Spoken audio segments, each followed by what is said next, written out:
Et nous restons avec Chertidiane Diao. Des missiles iraniens interceptés dans le ciel d'Israël. Téhéran reconnaît l'attaque.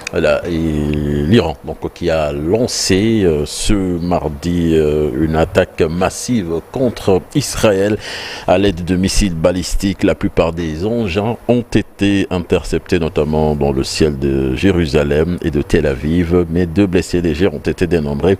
L'armée israélienne a parlé d'une escalade grave et dangereuse qui aura des conséquences.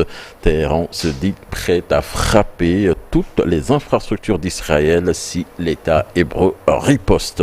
Le ministère libanais de la Santé, de son côté, a annoncé ce 1er octobre que 55 personnes avaient été tuées et 156 autres blessées par des frappes israéliennes au cours des dernières 24 heures dans plusieurs régions du pays.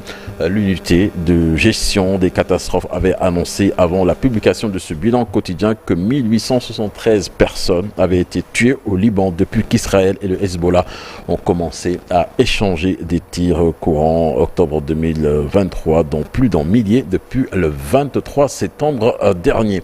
Et puis après l'attaque iranienne contre Israël d'hier, le Conseil de sécurité des Nations Unies se réunit en urgence ce mercredi pour discuter donc de l'escalade du conflit au Moyen-Orient. C'est une annonce donc de la présidence suisse du Conseil.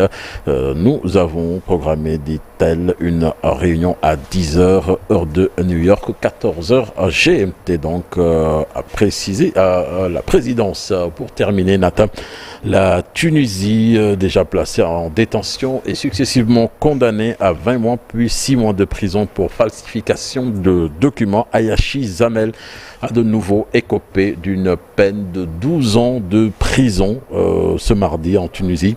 Ancien député et candidat à la présidentielle du 6 octobre prochain, il était poursuivi pour avoir enfreint les règles sur les parrainages. Cette nouvelle condamnation donc intervient à 5 jours seulement du scrutin présidentiel. À retrouver l'actualité internationale dans une vingtaine de minutes, toujours avec Chertidiane Diao. Merci beaucoup, cher docteur Pape Farah Diallo.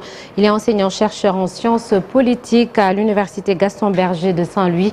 Il est également le chef du département des sciences politiques de l'UFR, des sciences politiques, juridiques et politiques de l'université Gaston Berger. Il sera